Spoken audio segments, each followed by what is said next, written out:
سازمان ترانسپرنسی اینترنشنال و یا شفافیت بین الملل میگوید از هر یک نفر در اروپا و یا آسیا مرکزی کروپسیا یا فساد را یکی از مشکلات عظیم در کشورهایشان میشمارند.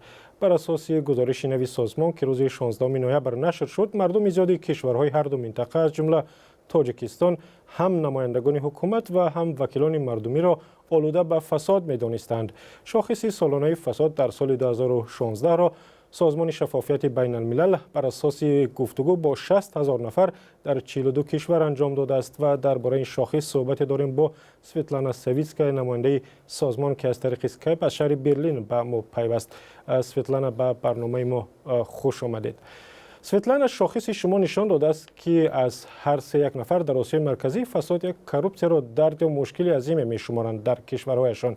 یعنی فساد برعکس کم شدن نسبت به سالهای گذشته زیادتر شده است؟ Здравствуйте, во-первых. Да, сегодня мы запускаем наш барометр глобальной بله، ما коррупции. امروز شاخص بین المللی کروپسیا را نشر کردیم. این تحقیقات نهم ما است. باید بگویم که ما در تاجیکستان در گذشته چنین تحقیقات را انجام ندادیم و در تاجیکستان و ازبکستان بار اول بود که شاخص بین المللی کروپسیا سنجیده شد. شاخص پیشینه سال 2013 نشر شد و آن زمان قزاقستان و قرقیزستان را بار اول شامل کردیم. متاسفانه امروز تاجیکستان را با سالهای گذشته مقایسه کردن نمیتوانیم، ولی میتوانم بگویم که بر اساس شاخص ما که برای تهیه آن ما نه با مقامات بلکه با مردم صحبت کردیم که هر روز با فساد و رشوه‌خوری دچار می‌آیند. نتیجه های تحقیقات خوشحال کننده نیست، زیرا از میان هر 3 نفر که در اروپا یا آسیای مرکزی زندگی میکنند، 1 نفرشان کروپسیا را یکی از بزرگترین چالش‌های کشور میشمارند. نشان دهنده کروپسیا به خصوص در مولداوا، اسپانیا و کوسوو بسیار بد است. برای همین میتوانیم بگوییم که این مشکل نه تنها خاص تاجیکستان است بلکه به کشورهای دیگر هم ربط میگیرد. در شاخص نوی فساد در کشورهای جهان نقشه تصویر یافته است با رنگ‌های مختلف که سرخ سطح کمتری فساد و یا رنگ جیگری بلندتر را نشان می‌دهد. خریطه تاجیکستان جیگری است، یعنی وضع در آنجا بسیار بد است. Наверное, один из самых тревожных показателей со всего барометра.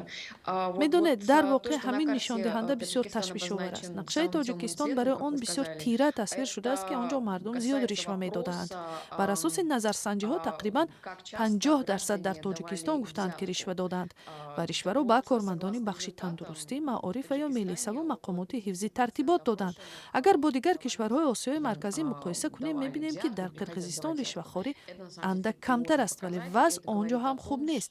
در قزاقستان سطح رشوه‌ستانی پایین‌تر است، ولی نمیتوان گفت که اینجا نشان دهنده ها خوب است.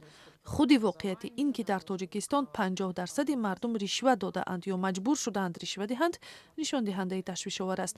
وقتی حق و حقوق قانونی مردم به دسترسی رایگان به معارف و تندرستی رعایت نمی شود و منصبداران ساحه تندرستی و ملیسه از مقامشان سوء استفاده میکنند، همین کروپسیا است.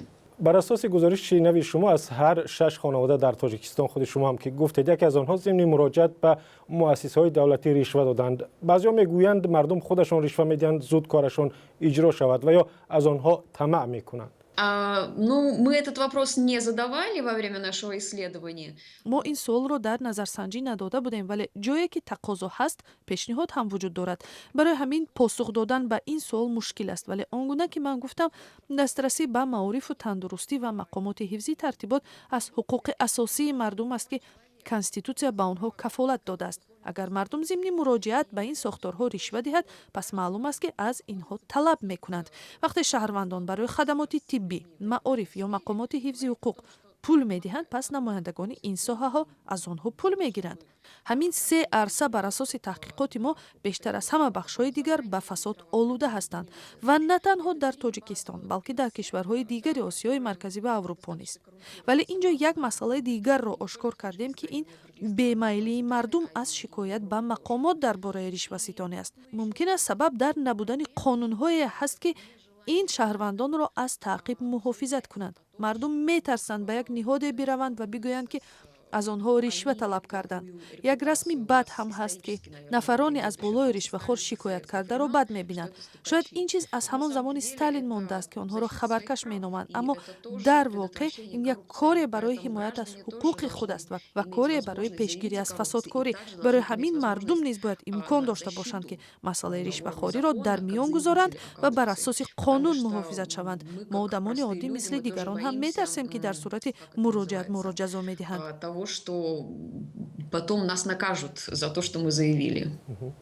созмони шумо солҳои зиёд аст фасоду ришвахорӣ ва решаҳои онро таҳқиқ мекунад. оё ягон роҳи осони муолиҷаи ин беморӣ вуҷуд дорад? Ну, простого рецепта не могу подсказать, потому что болезнь достаточно сложная, поэтому рецепт... ягон роҳи осони муолиҷаро гуфтан наметавонам, чун дорӯи он таркибҳои зиёд дорад ва беморӣ ҳам бисёр ҷиддӣ аст ва барои табобат солҳои зиёд мумкин на камтар аз 10 сола лозим шавад.